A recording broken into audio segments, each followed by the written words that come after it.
아저씨, 제발 문 좀 열어주세요. 한겨울밤 12살 소녀는 동생을 안고 마지막 문 앞에 섰습니다. 소년이 동생을 안고 찾아온 곳은 집이 아니라 마지막 선택이었습니다. 그저 하룻밤만 들여보내달라던 아이들.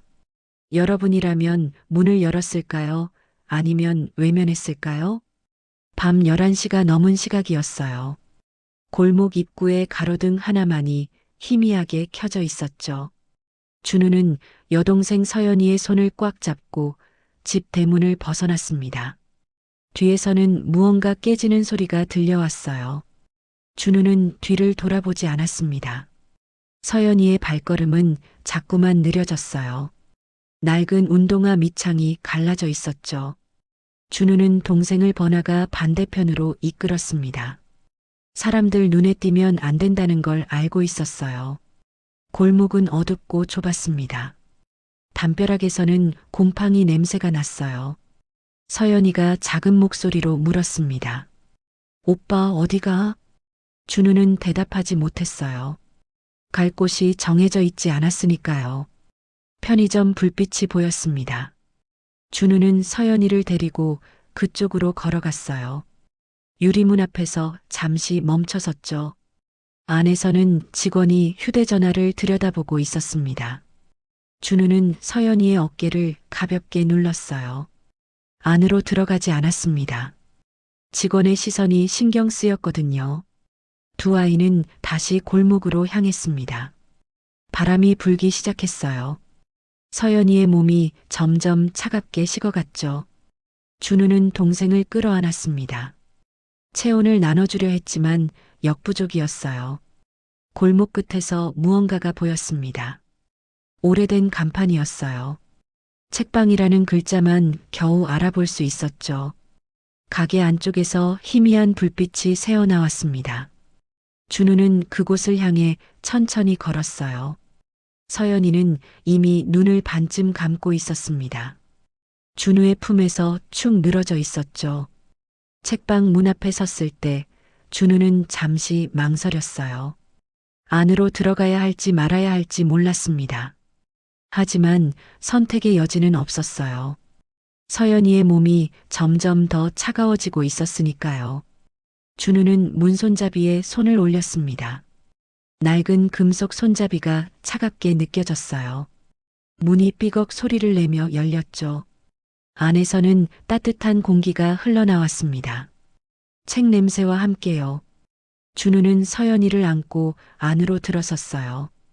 그 순간 책방 안쪽에서 누군가의 시선이 느껴졌습니다. 책방 안은 먼지 냄새로 가득했어요. 오래된 종이와 곰팡이가 섞인 냄새였죠. 서가 사이사이에는 책들이 무질서하게 쌓여 있었습니다. 어떤 책은 바닥에 쓰러져 있기도 했어요. 천장의 형광등이 깜빡거렸습니다. 불안정한 빛이 책방 구석구석을 비추고 있었죠. 카운터 뒤편에서 한 남자가 고개를 들었어요. 책방 주인 한석진이었습니다. 그는 안경 너머로 아이들을 조용히 바라봤어요. 준우는 그 시선을 느끼며 몸을 움츠렸습니다. 서연이를 더 꽉 껴안았죠. 석진은 책상 위에 놓인 장부를 덮었어요. 천천히 자리에서 일어났습니다. 준우의 옷차림을 살폈어요. 서연이의 창백한 얼굴도 확인했죠. 아이들에게서 위험한 기운은 느껴지지 않았습니다. 석진은 다시 자리에 앉았어요. 아무 말도 하지 않았습니다. 준우는 조심스럽게 서연이를 바닥에 앉혔어요. 책방 한쪽 구석이었습니다. 먼지가 쌓인 낡은 카펫 위였죠. 서연이는 벽에 등을 기댔어요. 눈을 감고 얕은 숨을 쉬었습니다. 준우는 주변을 경계하며 동생 옆에 앉았어요. 석진이 자리에서 일어나는 소리가 들렸습니다. 준우는 긴장했어요. 석진은 책방 구석으로 걸어갔습니다. 거기에는 작은 난로가 있었어요. 꺼져 있던 난로였죠. 석진은 난로의 스위치를 켰습니다. 잠시 후 따뜻한 공기가 퍼지기 시작했어요. 준우는 그제야 긴장을 조금 풀었습니다. 책방 안은 고요했어요. 밖에서 가끔 차 지나가는 소리만 들렸죠. 손님은 아무도 없었습니다. 준우는 서가를 둘러봤어요. 책들이 빼곡히 꽂혀 있었습니다. 낡고 색이 바랜 책들이었죠. 그중 얇은 책 한 권이 눈에 들어왔어요. 등에 시집이라고 적혀 있었습니다. 준우는 조심스럽게 그 책을 꺼냈어요. 표지는 누렇게 변해 있었죠. 책장을 펼쳤습니다. 글자들이 빼곡히 적혀 있었어요. 준우는 그 책을 들고 서연이 곁으로 돌아왔습니다. 서연이는 여전히 눈을 감고 있었어요. 준우는 동생 옆에 앉아 책을 펼쳤습니다. 첫 페이지를 천천히 읽기 시작했죠. 석진은 카운터에서 그 모습을 지켜봤어요. 아무 말도 하지 않았습니다. 그저 아이들이 책을 훼손하지 않는지만 확인했죠. 난로의 열기가 책방을 서서히 데웠습니다. 준우의 손끝도 조금씩 녹아내렸어요. 하지만 그의 마음속 불안은 여전히 남아 있었습니다. 준우는 시집의 페이지를 넘겼어요. 손가락 끝에 종이의 거친 질감이 느껴졌습니다. 글자들은 작고 빼곡했어요. 하지만 준우는 천천히 읽어 내려갔죠. 서연이는 오빠의 무릎에 머리를 기댔습니다. 눈을 반쯤 뜬 채 책장을 바라봤어요. 오빠, 뭐라고 써 있어? 준우는 대답 대신 책을 조금 기울였습니다. 서연이가 보기 쉽게요. 서연이는 잠시 글자들을 응시하다가 눈을 감았어요. 얼마 지나지 않아 고른 숨소리가 들렸습니다. 잠이 든 거였죠. 준우는 동생의 어깨에 자신의 겉옷을 덮어줬어요. 그리고 다시 시집을 펼쳤습니다. 석진은 카운터에서 장부를 정리하고 있었어요. 가끔 아이들 쪽을 힐끗 보았죠. 책이 찢어지거나 접히지는 않는지 확인했습니다. 준우는 책 속 문장 하나에 시선이 멈췄어요. 어둠 속에서도 별은 빛난다는 구절이었습니다. 그는 그 문장을 여러 번 읽었어요. 소리 내지 않고 입모양만 움직였죠. 밤이 깊어갔습니다. 석진은 책방 문에 닫은 팻말을 걸었어요. 하지만 아이들을 내보내지는 않았습니다. 그는 카운터 뒤 작은 방으로 들어갔어요. 문을 살짝 열어둔 채였죠. 준우는 그 모습을 보며 안도했습니다. 쫓겨나지 않아도 된다는 뜻이었으니까요. 난로는 여전히 따뜻한 열기를 내뿜고 있었어요. 준우는 서연이가 깨지 않도록 조심스럽게 움직였습니다. 시집을 무릎 위에 올려놓고 계속 읽었죠. 새벽이 밝아왔어요. 책방 창문으로 희미한 햇살이 들어왔습니다. 서연이가 눈을 떴어요. 오빠, 여기가 어디야? 책방이야. 조금만 더 자. 준우는 동생의 머리를 쓰다듬었습니다. 석진이 작은 방에서 나왔어요. 손에는 빵 2개와 우유팩이 들려 있었습니다. 그는 아무 말 없이 그것들을 아이들 앞에 놓았어요. 준우는 고개를 숙여 인사했습니다. 감사합니다. 석진은 고개만 끄덕이고 다시 카운터로 갔어요. 준우는 빵 하나를 서연이에게 건넸습니다. 서연이는 빵을 한 입 베어 물었어요. 준우도 천천히 빵을 먹었습니다. 배가 고팠지만 천천히 씹었어요. 식사를 마친 뒤 준우는 다시 시집을 집어들었습니다. 석진이 낡은 노트 한 권을 던져줬어요. 쓰고 싶으면 써. 준우는 노트를 받아들었습니다. 표지가 해진 대학 노트였어요. 준우는 시집의 문장을 노트에 옮겨 적기 시작했습니다. 한 글자 한 글자 정성스럽게요. 서연이는 그 모습을 조용히 지켜봤어요. 책방 안에는 연필 긁는 소리만 작게 울렸습니다. 사흘이 지났어요. 준우와 서연이는 매일 저녁 책방으로 돌아왔습니다. 낮 동안에는 밖에서 시간을 보냈어요. 준우는 근처 시장을 찾아갔습니다. 채소 가게 앞에서 멈춰 섰어요. 아저씨, 일 도와드릴까요? 주인은 준우를 위아래로 훑어봤습니다. 박스 정리 좀 해줘. 1,000원 줄게. 준우는 고개를 끄덕였어요.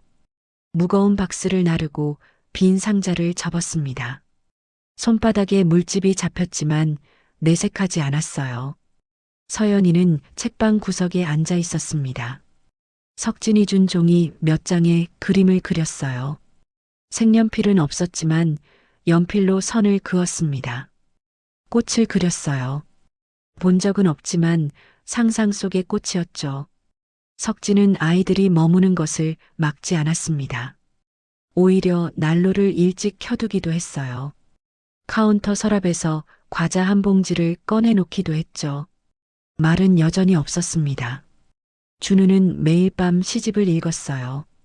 이제는 여러 페이지를 외울 정도가 됐습니다. 노트에는 시의 구절들이 빼곡히 적혀 있었어요. 준우만의 필체로요.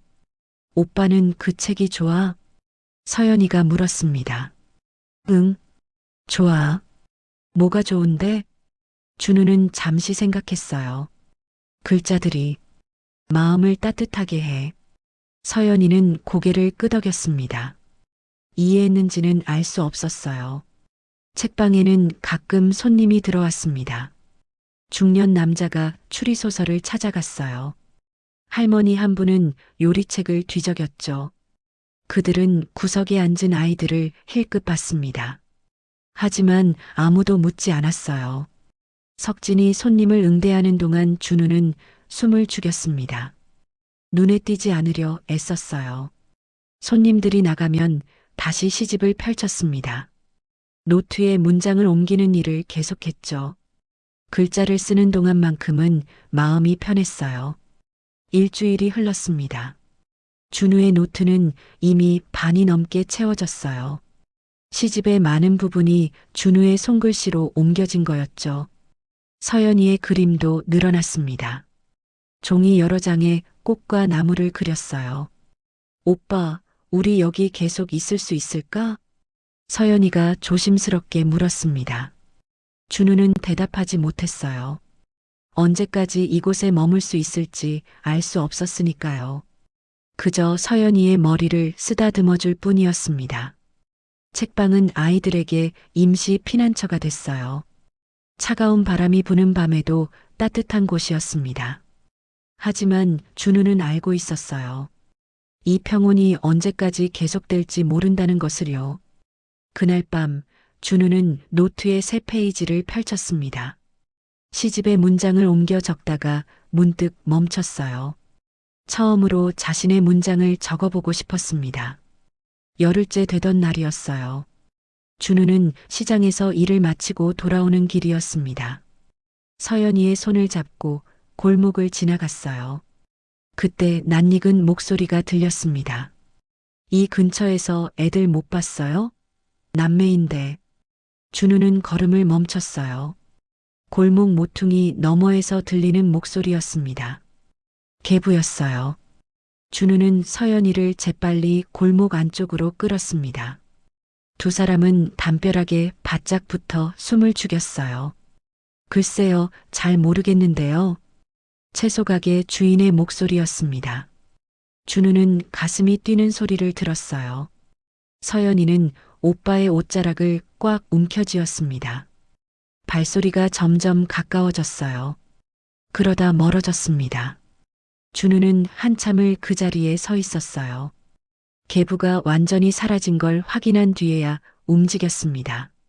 책방으로 가는 길이 달라 보였어요. 평소보다 더 어둡고 위험하게 느껴졌죠. 책방에 도착했을 때 석진은 평소처럼 카운터에 앉아 있었습니다. 준우는 안으로 들어서며 주변을 살폈어요. 혹시 누가 따라온 건 아닌지 확인했습니다. 석진이 고개를 들었어요. 준우의 굳은 표정을 봤습니다. 무슨 일 있어? 준우는 고개를 저었어요. 아니요, 아무것도. 하지만 목소리는 떨리고 있었습니다. 다음 날 아침이었어요. 파출소에 한 통의 전화가 걸려왔습니다. 애들이 집에서 나간 지 보름이 넘었어요. 찾아주세요. 계부의 신고였어요. 경찰은 주변 상인들에게 아이들에 대해 물었습니다. 남매요? 못 봤는데요. 애들이 왜요? 대부분은 모른다고 했어요. 하지만 슈퍼 주인 한 명이 입을 열었습니다. 책방 쪽에서 애들 본 것 같기도 한데 그 말은 곧 동네에 퍼졌어요. 석진은 장사를 하다가 이상한 기운을 느꼈습니다. 평소 오가던 사람들의 시선이 달라졌어요. 책방을 힐끗힐끗 쳐다보는 이들이 있었죠. 석진은 창문 너머를 바라봤습니다. 골목 입구에 낯선 남자가 서 있었어요. 주변을 두리번거리고 있었습니다. 석진은 가슴이 철렁했어요. 아이들을 찾는 사람이 분명했습니다. 저녁 무렵 준우와 서연이가 책방으로 돌아왔어요. 준우는 평소보다 더 조심스럽게 주변을 살폈습니다. 서연이는 오빤 손을 놓지 않았어요. 오빠 무서워. 괜찮아. 내가 있잖아. 하지만 준우의 목소리에도 불안이 묻어났습니다. 책방 안으로 들어서자 석진이 두 아이를 불렀어요. 이리 와봐. 준우는 서연이를 데리고 카운터로 다가갔습니다. 석진의 표정이 평소와 달랐어요. 심각했습니다.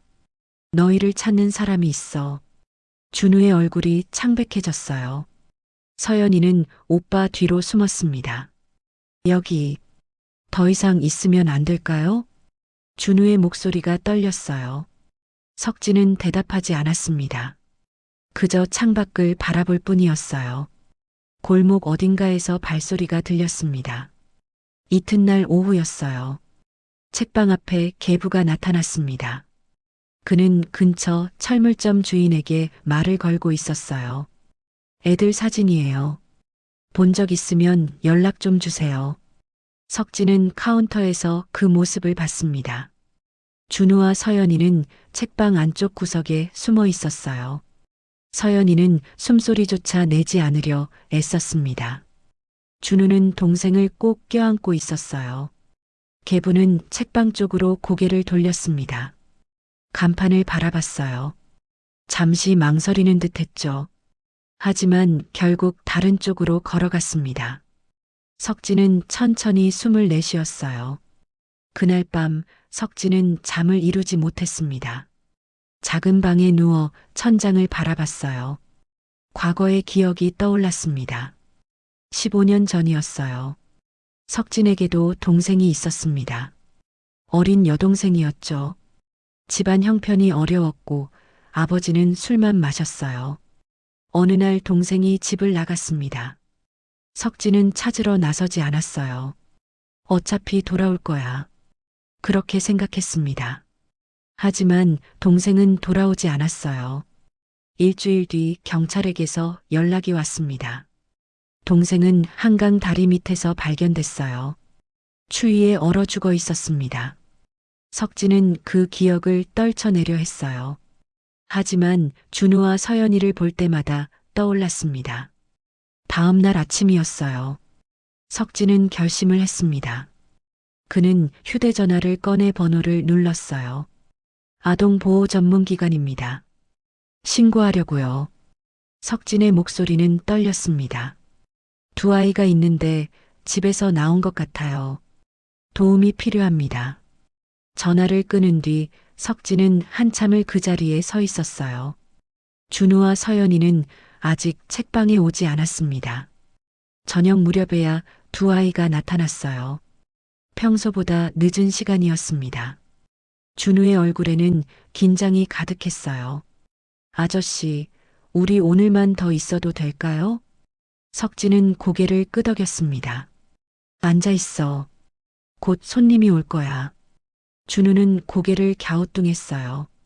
손님이요? 1시간 뒤 책방 문이 열렸습니다. 경찰 한 명과 아동보호 담당자가 들어왔어요. 준우는 벌떡 일어났습니다. 서연이를 뒤로 숨겼어요. 도망가지 마. 너희를 해치려는 게 아니야. 담당자가 부드럽게 말했습니다. 너희 집 상황 알아.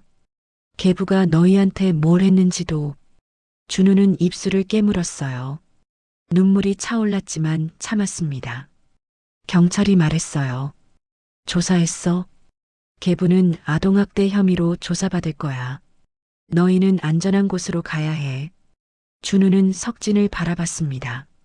석진은 시선을 피했어요. 미안함과 안도가 동시에 밀려왔습니다. 서연이가 울기 시작했어요. 오빠, 우리 어떡해? 준우는 동생을 꼭 안았습니다. 괜찮아. 다 괜찮을 거야. 담당자가 두 아이에게 다가왔어요. 같이 가자. 따뜻한 곳이야. 준우는 마지막으로 책상 위의 시집을 바라봤습니다. 그리고 노트를 집어들었어요. 석진이 말했습니다. 가져가. 준우는 고개를 숙여 인사했어요. 감사했습니다. 책방 문이 닫혔습니다. 두 달이 흘렀어요. 준우와 서연이는 시립보호시설에서 생활하고 있었습니다. 작은 방이었지만 따뜻했어요. 침대도 있고 책상도 있었습니다. 서연이는 처음으로 새 옷을 입었어요. 분홍색 티셔츠였죠. 준우는 매일 아침 학교에 갔습니다. 오후에는 시설로 돌아와 숙제를 했어요. 저녁을 먹고 나면 노트를 펼쳤습니다. 책방에서 가져온 그 노트였어요. 시집의 구절들이 빼곡히 적혀 있었습니다. 그리고 마지막 페이지에는 준우가 직접 쓴 문장들이 있었어요. 어둠 속을 걸었다. 손을 잡고 추운 밤이었지만 따뜻한 곳이 있었다. 짧은 문장들이었습니다. 시설의 김 선생님이 그 노트를 발견했어요. 준우야, 이거 내가 쓴 거야? 준우는 고개를 끄덕였습니다. 그냥 생각나는 걸 적었어요. 김 선생님은 노트를 천천히 읽었어요. 준우의 글에는 슬픔과 희망이 함께 담겨 있었습니다. 이거 공모전에 내볼까? 공모전이요? 응. 아동 문예 공모전이 있어. 시 부문도 있고. 준우는 망설였어요. 제 글이 괜찮을까요? 충분해. 내 진심이 담겨 있잖아. 선생님은 준우의 글을 정리해 공모전에 제출했습니다. 한 달 뒤 결과가 나왔어요. 준우의 시가 장려상을 받았습니다. 시상식이 열렸어요. 준우는 처음으로 정장을 입었습니다. 서연이도 예쁜 원피스를 입고 함께 갔어요. 무대 위에서 상장을 받을 때 준우는 떨렸습니다.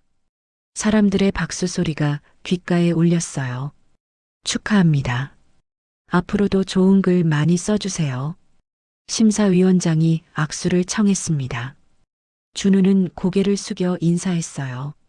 시상식이 끝난 뒤 지역신문에 기사가 났습니다. 보호시설 아동, 문예상 수상.